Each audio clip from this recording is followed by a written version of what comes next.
제124편 예수의 어린 시절 후기.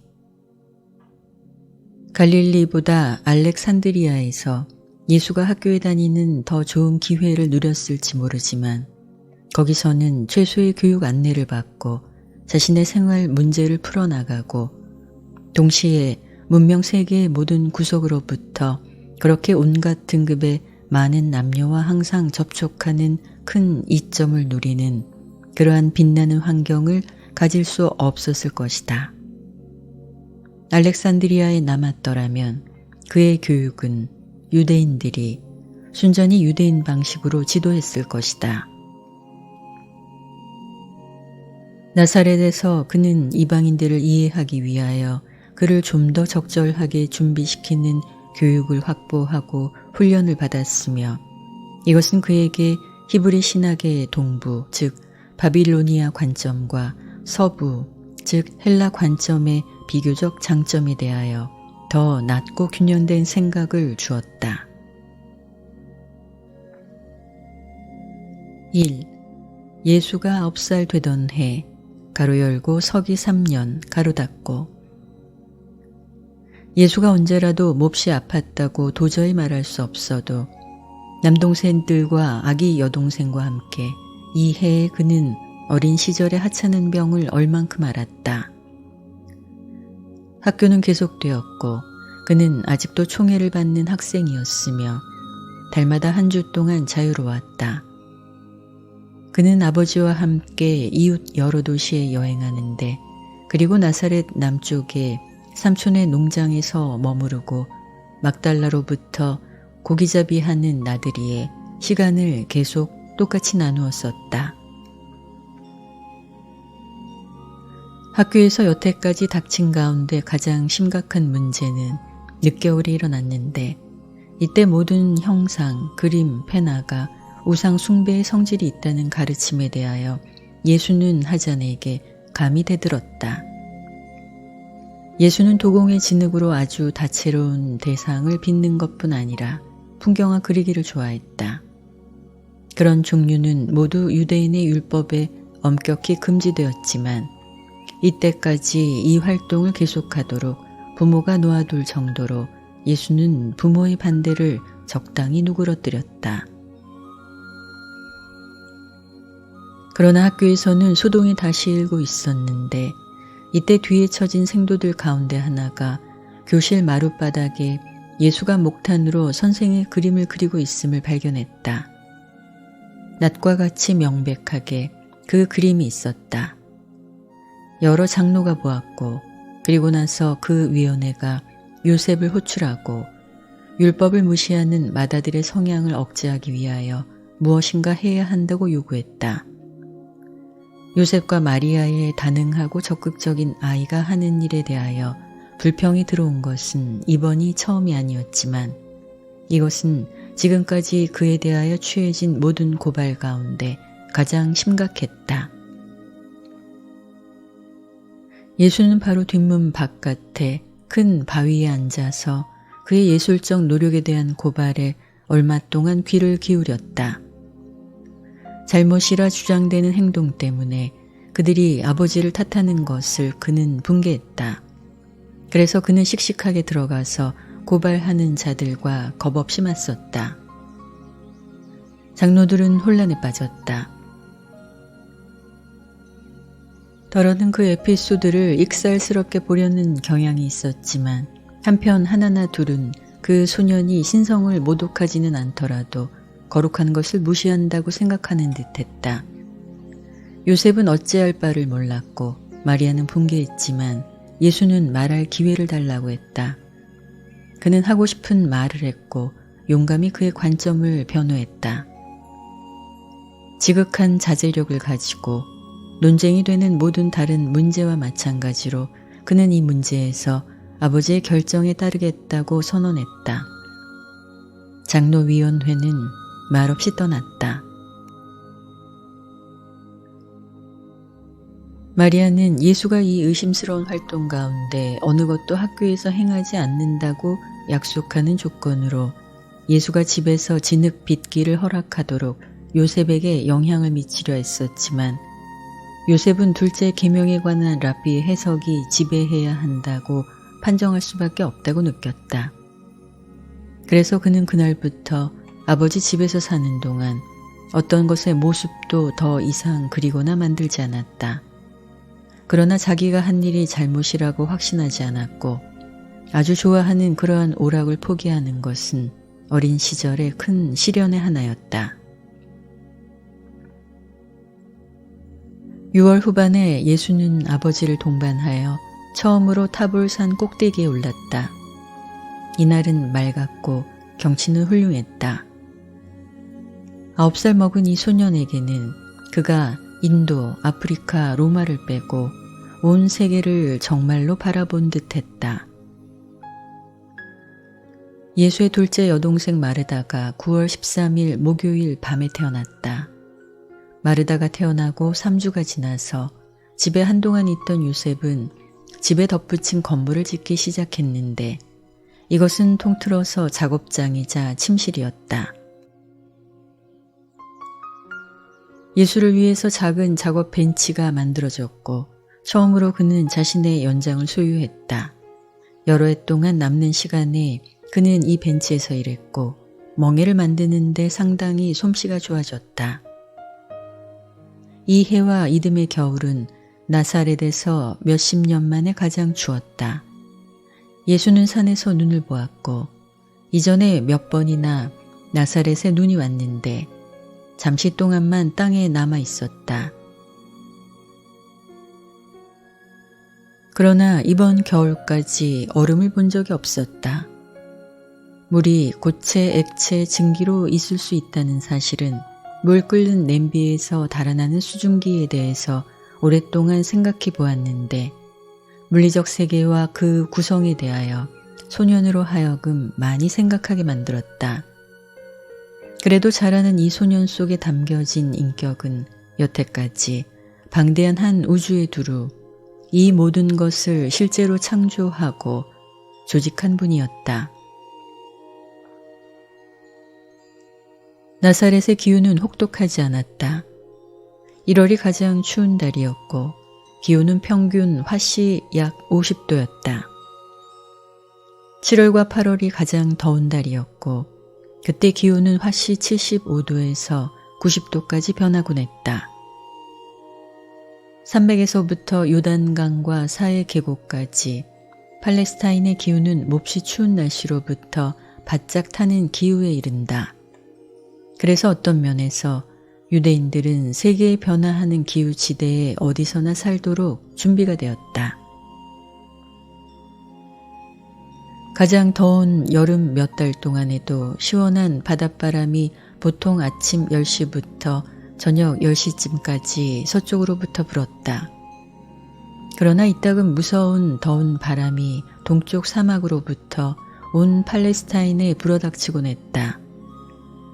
이 뜨거운 강풍은 보통 2월과 3월 비 오는 철 끝 가까이에 닥쳤다. 그 시절에는 11월부터 4월까지 비는 시원한 소나기로 왔지만 비가 꾸준히 오지는 않았다. 팔레스타인에는 오직 두 계절, 여름과 겨울, 즉 건조한 철과 비 오는 철밖에 없었다. 1월에 꽃이 피기 시작했고 4월 말이 되어서는 온 땅이 하나의 광대한 꽃밭이었다. 이해 5월에 예수는 삼촌의 농장에서 처음으로 곡식 추수하는 일을 도왔다. 13살이 되기 전에 그는 대장장이 일 외에는 나사렛 근방에서 남녀들이 일하는 거의 모든 것에 대해서 그럭저럭 무엇인가 발견했고 나이가 더 들었을 때 아버지가 돌아가신 뒤에 대장간에서 몇 달 지냈다. 일과 카라반 여행이 뜸할 때 예수는 아버지와 함께 근처의 가나, 엔도르, 나인으로 구경 삼아 또는 일 때문에 여러 번 여행했다. 소년일 때도 세포리스를 자주 찾아보았고 이곳은 나사렛으로부터 북서쪽으로 겨우 4.8km 조금 넘어서 있었는데 기원전 4년부터 서기 약 25년까지 갈릴리의 서울이요 헤롯 안티파스의 거처 중의 하나였다. 예수는 계속 몸과 머리가 자라고 사회적 영적으로 성장하였다. 집을 떠나는 여행은 자신의 가족에 대해서 그가 더 낮게, 더 너그럽게 이해심을 가지는 데 도움이 되었고, 이때가 되어서는 부모조차도 그를 가르칠 뿐 아니라 그에게서 배우기 시작했다. 예수는 소년이었을 때도 독창성 있게 생각하는 사람이요 솜씨 있는 선생이었다. 그는 이른바 구전 율법과 항상 부딪혔지만 언제나 집안 풍습에 적응하려고 애썼다. 같은 또래의 아이들과 꽤 잘 어울렸지만 그들의 머리가 더디게 돌아가는 것에 가끔 실망했다. 그는 10살이 되기 전에 신체적, 지적, 영적으로 어른 자격 갖추기를 권장하는 사회를 만든 7 소년의 무리에서 지도자가 되었다. 이 소년들 가운데서 예수는 여러 가지 새로운 놀이와 개량된 신체적 오락 방법을 소개하는데 성공했다.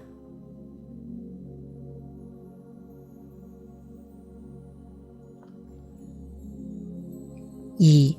10살 되던 해 가로 열고 서기 4년 가로 닫고 7월 5일 그달의 첫 안식일에 아버지와 함께 시골길을 걷는 동안에 예수는 일생의 사명의 특별한 성질을 자각하게 되고 있음을 가리키는 느낌과 생각을 처음으로 표현했다.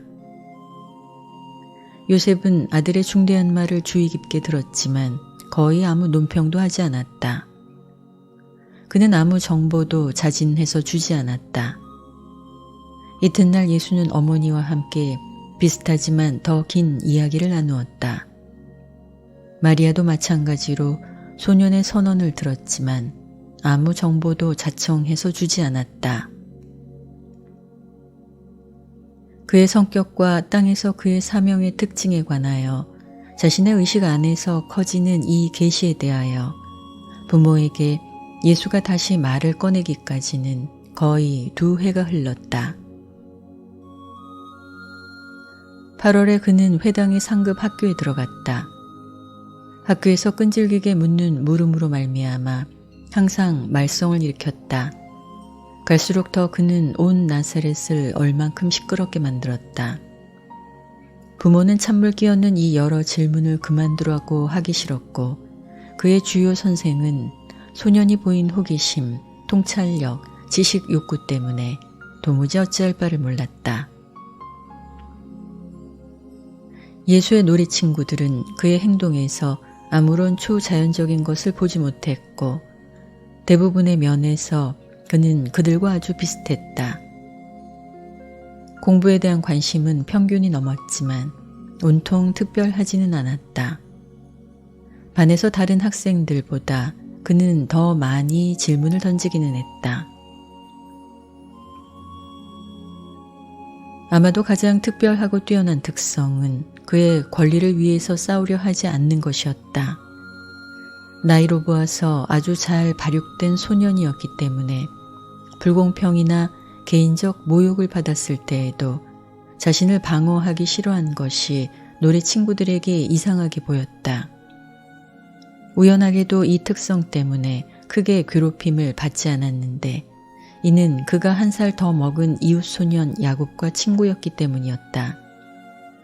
그는 요셉의 사업 동료인 석공의 아들이었다. 야곱은 예수를 크게 찬미하는 사람이었고 예수가 몸으로 싸우기 싫어한다는 이유로 아무도 예수에게 함부로 굴지 않도록 처리하는 것을 자기의 일로 삼았다. 여러 번 더 나이 많고 촌스러운 소년들이 소문난 온순함을 믿고 예수를 공격했지만 이들은 그의 보호자로 자처하고 늘 준비되어 있는 방어자, 석공의 아들 야곱의 손에 재빠르고 확실한 징벌을 반드시 받았다. 예수는 그 시절과 세대의 드높은 이상을 대표하는 나사렛 소년들에게 널리 인정받는 지도자였다. 정말로 그는 어린 친구들한테서 사랑을 받았는데 이는 그가 공평했을 뿐 아니라 드물고 형편을 이해하는 마음을 가졌기 때문이었고 이것은 사랑을 가리키며 분별 있는 동정심에 가까웠다. 이해에 그는 더 나이 든 사람들과 사귀기를 뚜렷이 좋아하는 성향을 비로소 보였다. 나이 든 사람들과 문화, 교육, 사회, 경제, 정치, 종교적인 것들에 대하여 이야기하기를 기뻐했고 그의 깊은 논리와 날카로운 관찰이 어른 친구들을 매혹했기 때문에 그들은 언제나 그와 함께 이야기 나누기를 무척 좋아했다. 집을 부양할 책임을 지기까지 예수는 나이 들고 지식 많은 사람들을 좋아하는 성향을 보였는데 부모는 이들이 아니라 그 또래나 거의 그 또래의 아이들과 사귀도록 영향을 미치려고 항상 애썼다. 이 해의 늦게 갈릴리 바다에서 삼촌과 함께 그는 2달 동안 고기잡이 경험을 가졌는데 크게 성공을 거두었다. 어른이 되기 전에 솜씨 좋은 어부가 되었다. 신체의 성장은 계속되었고 그는 학교에서 상급에 있고 특권을 가진 생도였다. 그는 집에서 다른 아이들 가운데 가장 위인 아이보다 3년 반 더 나이 먹은 이점을 가졌기 때문에 어린 남동생과 여동생들과 함께 썩 잘 어울렸다. 예수는 나사렛에서 평판이 좋았다. 다만 좀 둔한 어떤 아이들의 부모는 예수가 너무 톡 쏘며 적절한 겸손과 어린이답게 삼가는 태도가 모자란다고 자주 말했다. 예수는 어린 친구들의 놀이 활동을 더욱 심각하고 생각 깊은 길로 이끄는 경향을 차츰 나타냈다. 그는 타고난 선생이었고 놀이에 빠져 있다고 생각된 때조차 단지 그렇게 행동하는 것을 자제할 수 없었다. 요셉은 일찍부터 예수에게 생계를 잇는 다채로운 수단을 가르치기 시작했고 그는 공업, 상업보다 농업의 이점을 설명했다.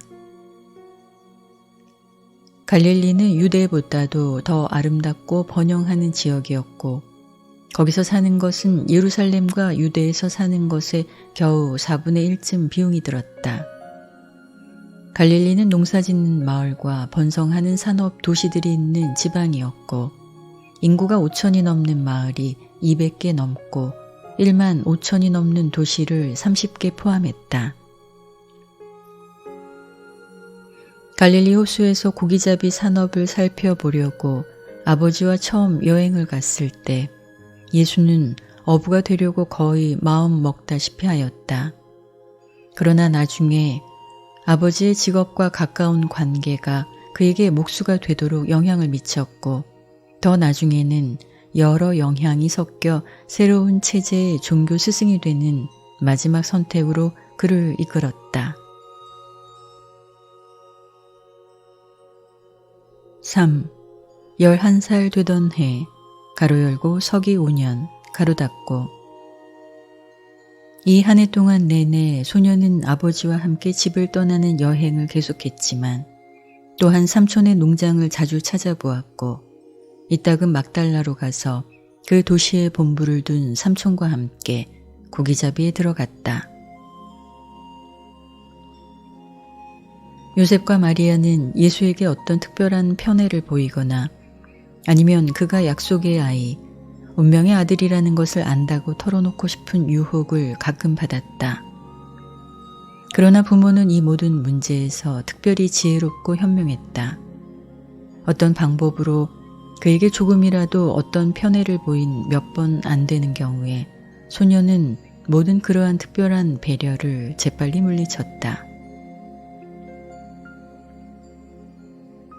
예수는 카라반에서 공급하는 상점에서 어지간히 시간을 보냈고 세상의 모든 지방으로부터 온 여행자들과 함께 이야기하므로 그의 나이로 보아서 놀랍게 국제 사무에 관하여 정보를 쌓았다. 이 해는 그가 자유롭게 놀고 어린이다운 즐거움을 많이 누린 마지막 해였다. 이때부터 계속 이 소년의 생활에서 어려움과 책임이 빨리 늘었다. 서기 5년 6월 24일 수요일 저녁에 유다가 태어났다.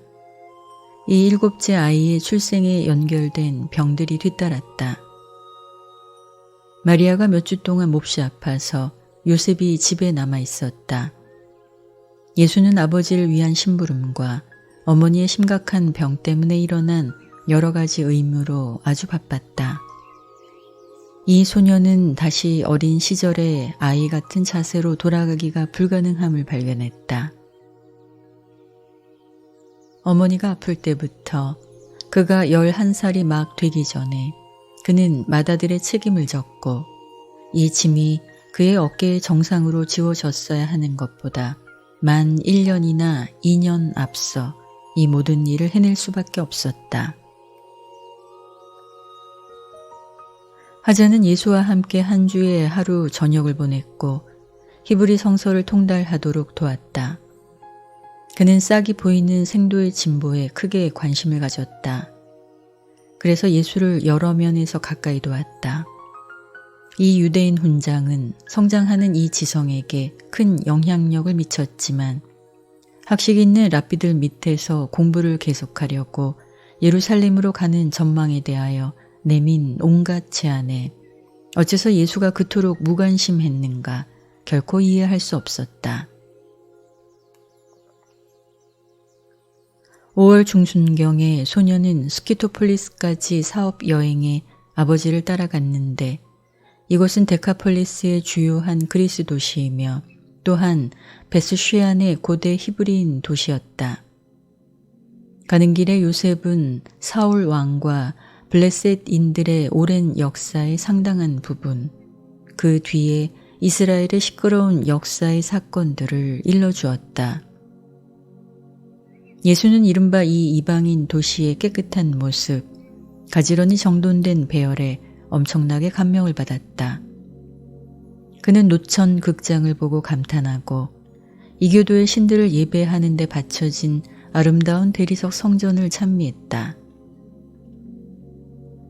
요셉은 그 소년이 열심을 내는 것에 상당히 마음이 흔들렸고 예루살렘에 있는 유대인 성전의 아름다움과 웅장함을 찬양하여 이 좋은 인상을 상쇄하려고 애썼다. 예수는 가끔 나사렛의 언덕으로부터 이 웅장한 그리스 도시를 호기심 있게 바라보았고 대규모의 공공사업과 화려한 건물들에 관해 여러 번 물은 적이 있지만 아버지는 언제나 이 물음의 대답을 피하려 했다. 이제 그들은 이 이방인 도시의 아름다움과 얼굴을 마주했고 요셉은 예수가 묻는 것을 점잖게 못 들은 척 할 수 없었다. 마침 이때 데카폴리스의 그리스 도시들 사이에 해마다 있는 경기와 신체의 우수함을 자랑하는 대중 전시가 스키토폴리스의 원형 극장에서 진행되고 있었다. 예수는 아버지에게 경기를 보려고 데려가 달라고 졸랐고 너무 졸라서 요셉은 부탁을 물리치기를 망설였다. 소녀는 여러 경기를 보고 흥분했고 신체의 발육과 운동 기술을 보여주는 정신에 아주 흠뻑 젖었다. 예수가 이 이방 허영의 전시를 보는 동안 아들의 열심을 지켜보고 요셉은 말할 수 없이 충격을 받았다. 경기가 끝난 뒤에 예수가 이 여러 경기가 좋다고 인정하고 나사렛의 젊은이들이 건전한 야외 신체 활동으로부터 이렇게 이득을 얻을 수 있다면 그들에게 좋겠다고 제안하는 것을 들었을 때 요셉은 일생의 최대의 충격을 받았다. 요셉은 그런 관습의 나쁜 성질에 관해 예수와 함께 열심히 오랫동안 이야기했지만 소년이 납득하지 않았음을 잘 알았다.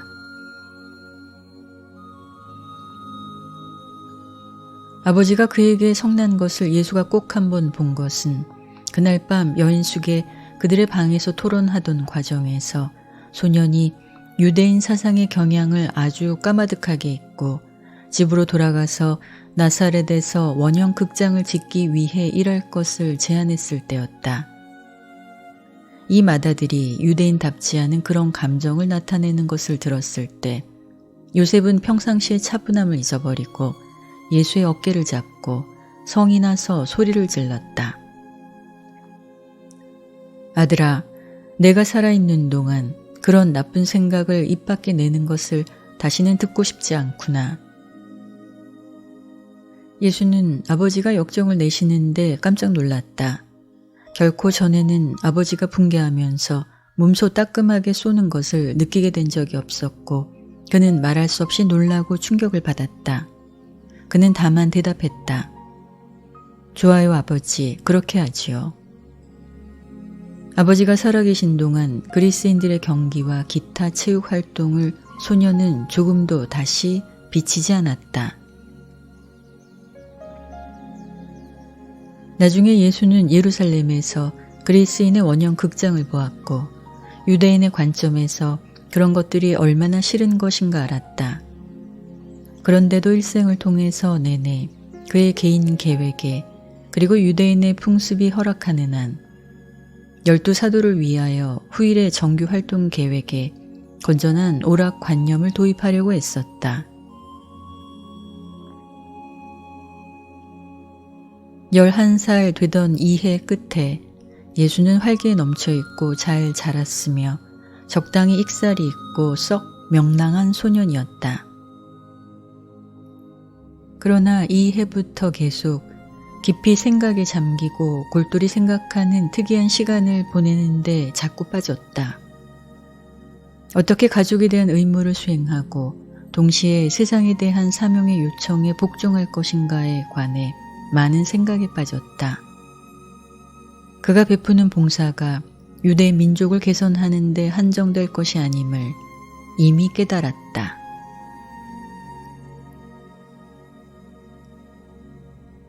사, 12살 되던 해 가로 열고 서기 6년 가로 닫고 이 해는 예수의 일생에서 사건이 많은 해였다. 그는 학교에서 계속 진전이 있었고 자연을 공부하는데 지칠 줄 몰랐으며 한편 사람들이 어떤 방법으로 생계를 잇는가 공부를 점점 더 해나갔다.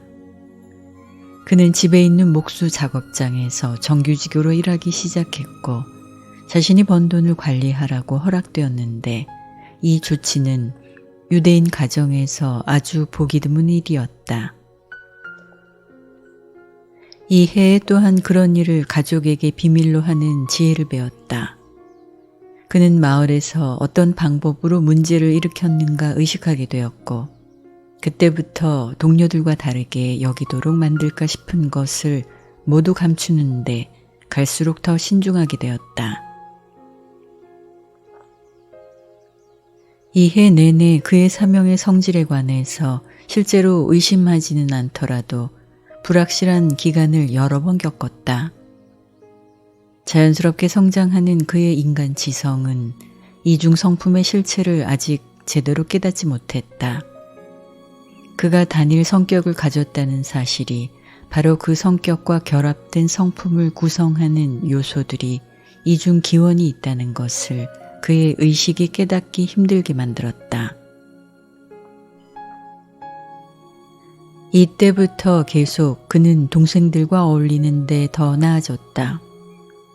갈수록 더 재치 있게 행동했고 늘 동정심을 가지고 그들의 복지와 행복을 배려했으며 대중 봉사를 시작할 때까지 그들과 좋은 관계를 가졌다. 좀 더 분명히 말하자면 야고보, 미리암과 사이가 좋았고 더 어린 두 동생 아모스와 롯과 사이가 아주 뛰어나게 좋았다. 언제나 마르다와 사이가 썩 좋았다. 그가 집에서 가졌던 어려움은 대체로 요셉과 유다, 특히 유다와 가진 마찰에서 생겨났다.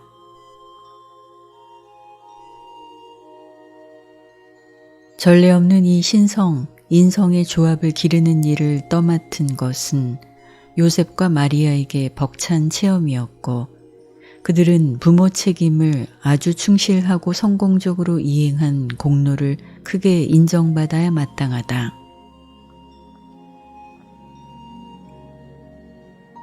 예수의 부모는 이 맏아들 안에 초인간적 무엇이 거한다는 것을 갈수록 더 깨달았지만 이 약속의 아들이 정말로 진실로 사물과 존재들이 가득한 이 지역 우주를 실제로 창조한 분이라고는 결코 털끝만큼도 눈치채지 못했다. 요셉과 마리아는 아들 예수가 정말로 필사의 몸으로 육신화한 우주 창조자인 것을 도무지 깨닫지 못하고 살다가 죽었다.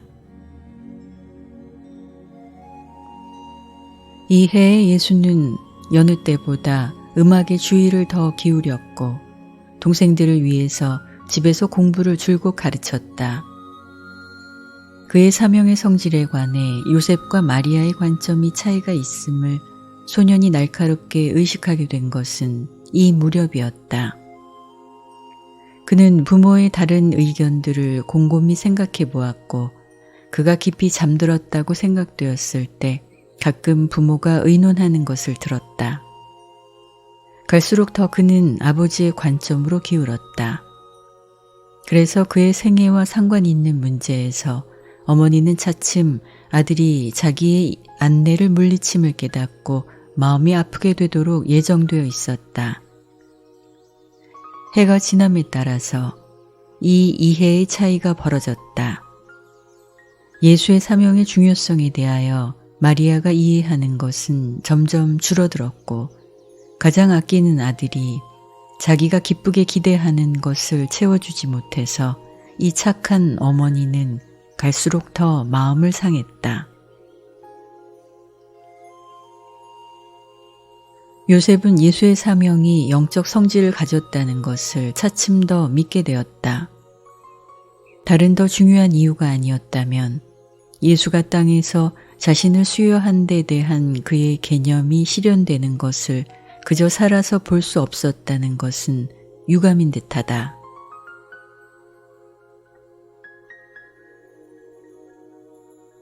학교에서 보낸 마지막 해 동안에 12살이 되었을 때 집으로 들어가고 나갈 때마다 문설주에 박혀있는 양피지 조각을 만지고 다음에 그 양피지 만진 손가락에 입맞춤하는 유대인의 관습에 대하여 예수는 아버지에게 의의를 제기했다. 이 절차의 일부로서 우리가 들어가고 나감을 지금 이후에 아니 영원까지도 주가 보호하실지니라 하고 말하는 것이 풍습이었다. 요셉과 마리아는 형상을 만들거나 그림을 그리지 말라는 이유에 대해서 그러한 작품들이 우상 숭배의 목적으로 쓰일까 한다고 설명하며 거듭하여 가르쳤다.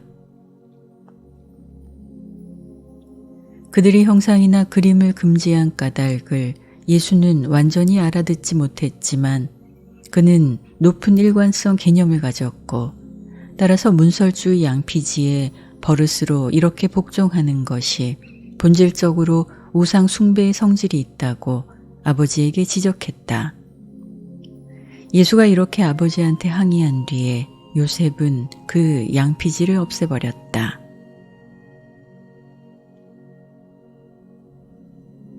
시간이 지나자 예수는 가족 기도와 기타 관례와 같은 그들의 종교 형식의 관습을 고치는데 많이 이바지했다. 나사렛에서는 그러한 일을 많이 할 수 있었는데 이는 이름난 나사렛 선생 요새가 예를 보이다시피 그 회당이 자유로운 랍비 학파의 영향 밑에 있었기 때문이었다. 이 해와 다음 2해 동안 내내 종교 관습과 사회 예절에 대한 개인적 견해를 부모의 확립된 신앙 체계에 적응하려고 꾸준히 노력한 결과로서 예수는 크게 정신적 고통을 겪었다. 자신의 확신에 충성하려는 욕구와 부모에게 의무로 복종하라는 양심의 훈계 사이에 생긴 갈등 때문에 갈피를 잡지 못했다. 최고의 갈등은 그의 어린 머릿속에 가장 중요했던 두 가지 큰 계명 사이에서 생겼다. 하나는 진리와 올바름에 대한 너의 가장 높은 확신이 명령하는 데 충실하라는 것이요. 다른 하나는 내 부모를 존경할지니 저희가 너에게 생명을 주고 그 생명을 길렀음이라 하는 것이었다.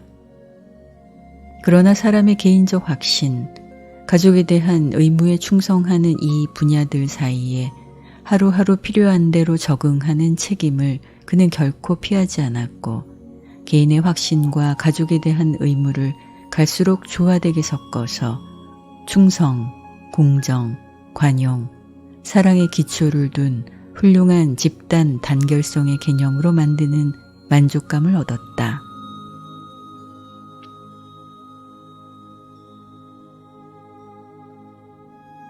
5. 그가 13살 되던 해 가로 열고 서기 7년 가로 닫고 이 해의 나사렛 소녀는 어린 시절을 지나서 청년기의 시초로 넘어갔다. 목소리가 비로소 바뀌었고 지성과 몸의 다른 모습이 다가오는 어른 신분의 증거를 보여주었다. 서기 7년 1월 9일 일요일 밤에 아기 남동생 아모스가 태어났다. 유다는 채 2살이 안 되었고 아기 여동생 롯은 아직 태어나지 않았다.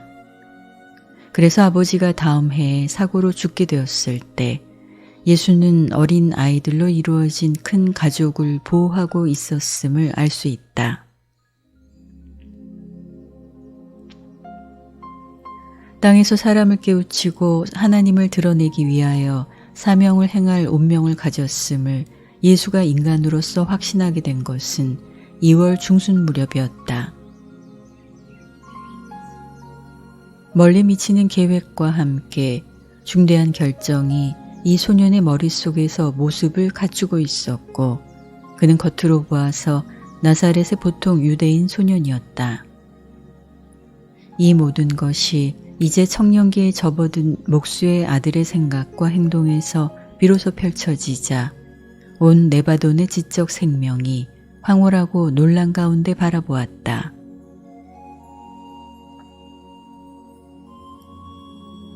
서기 7년 3월 20일 그 주 첫날 나사렛 회당과 연결된 지역 학교에서 예수는 훈련 과정을 졸업했다. 이것은 꿈이 큰 어떤 유대인 가족의 생활에서도 중요한 날, 첫 아들이 계명의 아들, 이스라엘의 주 하나님이 되찾은 첫 아들, 최고자의 아이, 온 땅의 주의 종이라고 선포되는 날이었다. 요셉은 세포리스에서 새 공공 건물의 작업을 책임지고 있었는데 그 전주 금요일에 이 기쁜 계제에 참석하려고 거기서 왔다.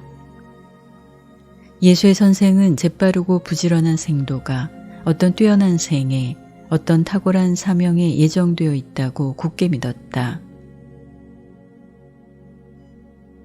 전통을 따르지 않는 예수의 성향 때문에 온갖 어려움을 겪었는데도 장로들은 소년을 아주 자랑스럽게 여겼고 이름난 히브리 학교에서 교육을 계속하도록 그를 예루살렘에 보낼 계획을 이미 세우기 시작했다. 이따금 이 계획이 거론되는 것을 듣는 동안 예수는 결코 랍비들과 어울려 공부하려고 예루살렘에는 가지 않겠다고 점점 더 확신하게 되었다. 그러나 오래지 않아 일어날 비극을 꿈에도 생각지 못했는데 이것은 그로 하여금 당장의 어머니와 자신은 물론 5 남동생과 3 여동생으로 구성될 큰 가족을 부양하고 지도하는 책임을 지게 만들었고 그래서 모든 그런 계획을 단념하도록 보장할 것이었다. 예수는 아버지 요셉에게 주어진 것보다 더 크고 긴 체험, 이 가족을 양육하는 체험을 겪었고 나중에 자신에게 부과한 기준에 부족함이 없었다.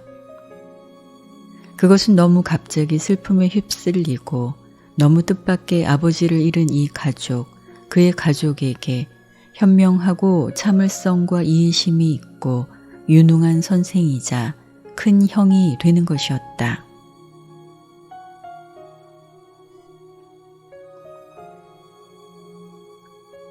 6. 예루살렘으로 가는 여행. 이제 청년기의 문턱에 이르렀고 정식으로 회당 학교를 졸업했으니까 예수는 부모와 함께 예루살렘으로 가서 같이 그의 첫 유월절을 축하하는 데 참석할 자격이 있었다. 이 해의 유월절 축제는 서기 7년 4월 9일 토요일에 있었다. 상당히 큰 무리가 4월 4일 월요일 아침 일찍 나사렛에서 예루살렘을 향하여 떠나려고 준비했다. 그들은 남쪽으로 사마리아를 향하여 길을 떠났지만 예즈릴에 다다르자 사마리아를 지나는 것을 피하려고 동쪽으로 향했고 길보아 산을 돌아서 요단강 유역으로 갔다. 요셉과 그 가족은 야곱의 우물과 베델의 길을 거쳐 사마리아를 통해서 내려가는 것을 좋아했겠지만 유대인이 사마리아인과 상관하는 것을 싫어했기 때문에 그들은 이웃들과 함께 요단강 유역의 길을 거쳐서 가기로 작정하였다. 무척 두려워했던 아킬라우스는 폐위되었고 그들은 예수를 예루살렘으로 데리고 가기가 조금도 두렵지 않았다. 첫째 헤롯이 베들레헴의 아기를 죽이려고 한 지 12년이 지났고 아무도 이제는 그 사건을 이름 없는 이 나사렛 소년과 연관 지으려고 생각하지 않을 것이었다. 예즈릴 교차점에 이르기 전에 계속 여행하자 오래지 않아서 그들은 왼편에 오래된 슈넴 마을을 지났는데 예수는 거기서 한때 살았던 온 이스라엘에서 가장 아름다웠던 소녀와 또한 엘리사가 거기서 행한 놀라운 이적에 관해 다시 이야기를 들었다. 예즈릴을 지나치면서 예수의 부모는 아합과 이세벨이 한 일과 예후의 공적을 이야기했다. 길보아 산 둘레를 지나면서 그들은 이 산의 비탈에서 자살한 사울, 다윗 왕, 그리고 이 역사적인 장소의 관계에 대하여 많이 이야기를 나누었다.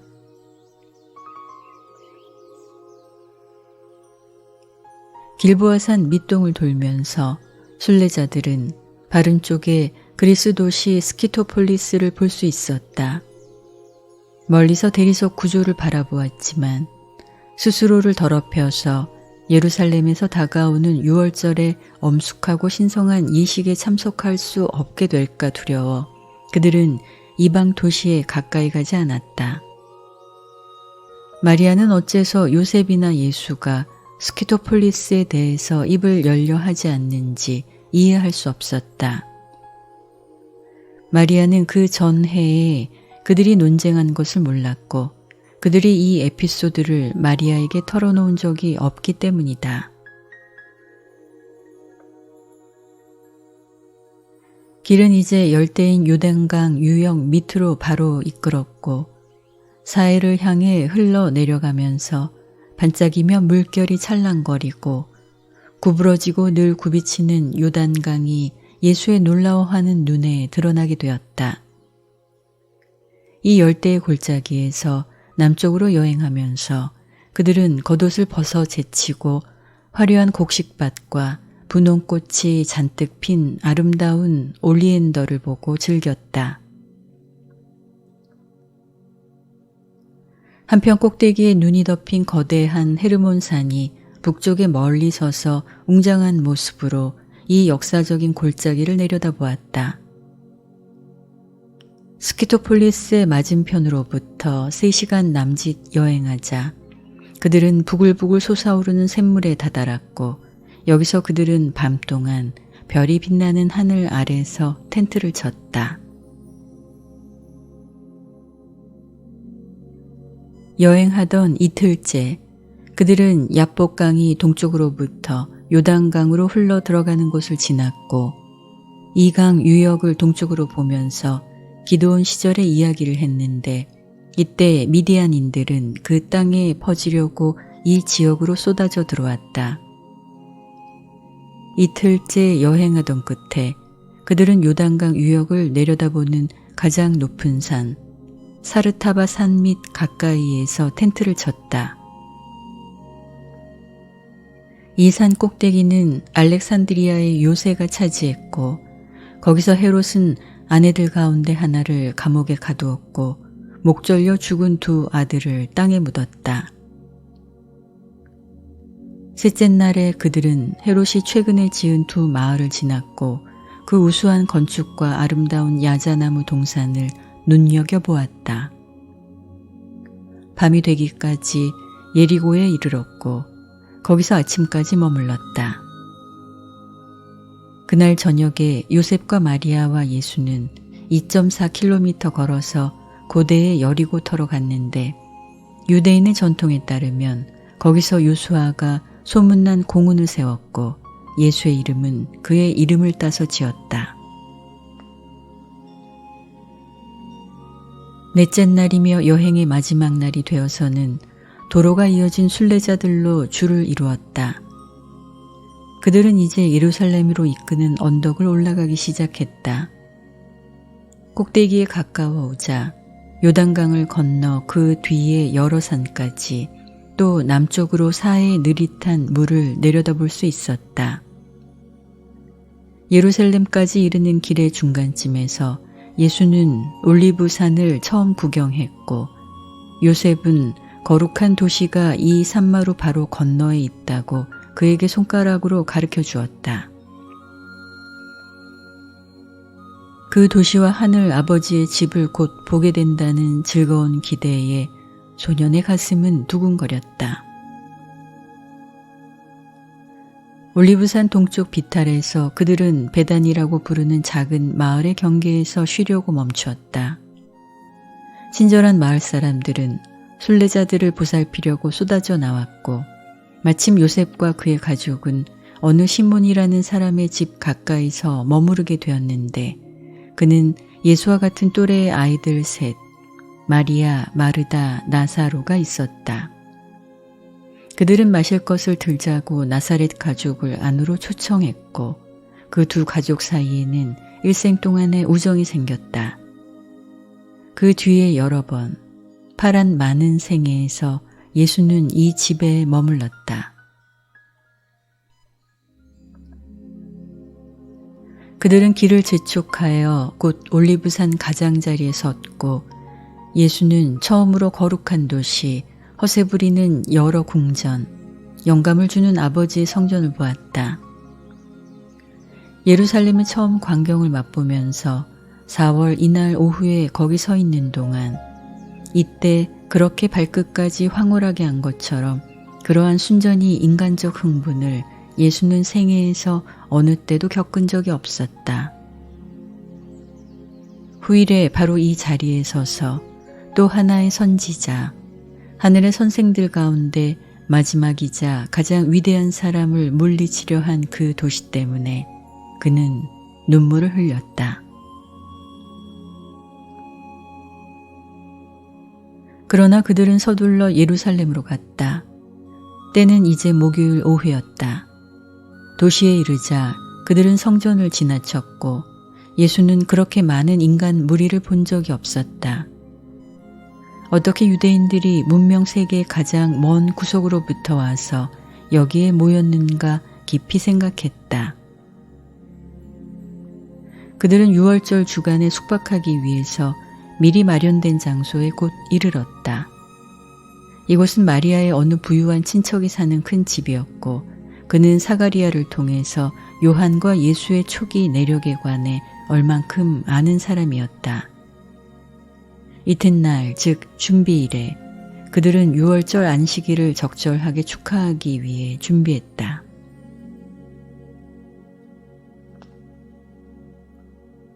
유월절을 위한 준비로 온 예루살렘이 떠들썩한 동안에 요셉은 아들을 데리고 어느 학원을 방문할 틈을 냈고 거기에는 예수가 요구된 나이 15이 되자마자 2년 뒤에 교육을 다시 시작하도록 주선이 되어 있었다. 세심하게 짜놓은 이 계획에 예수가 거의 흥미를 나타내지 않는 것을 지켜보고서 요셉은 참으로 어리둥절했다. 예수는 성전과 그에 관계된 모든 예배와 기타 활동에 깊이 감명을 받았다. 4살이 되고 난 뒤에 처음으로 자신의 명상에 너무 빠져서 많이 묻지 않았다. 그러나 아버지에게 어째서 하늘 아버지가 죄없고 무력한 동물의 도사를 그토록 많이 요구하는가 몇 가지 난처한 질문을 던졌다. 소년의 얼굴 표정으로부터 그의 대답과 설명하려는 노력이 깊이 생각하고 날카롭게 따지는 아들에게 만족스럽지 않다는 것을 아버지는 잘 알았다.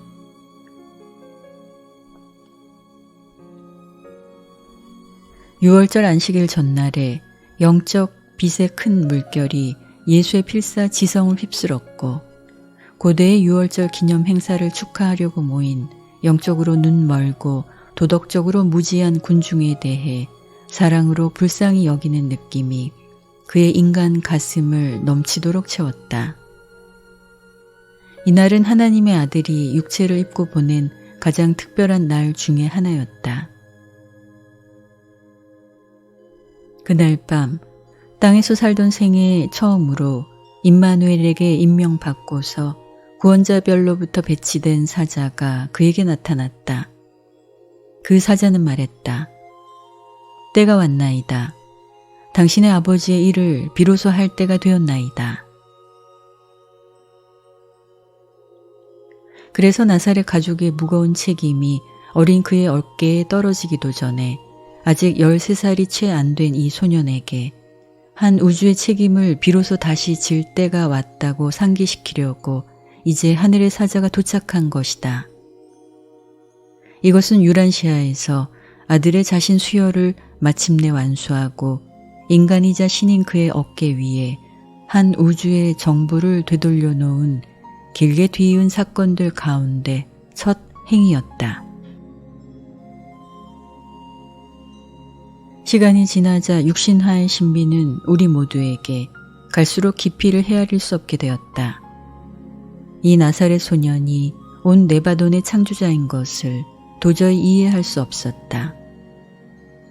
우리는 오늘날 어떻게 바로 이 아들 창조자의 영과 파라다이스 아버지의 영이 인류의 혼들과 결합되는가 하는 것도 이해하지 못한다.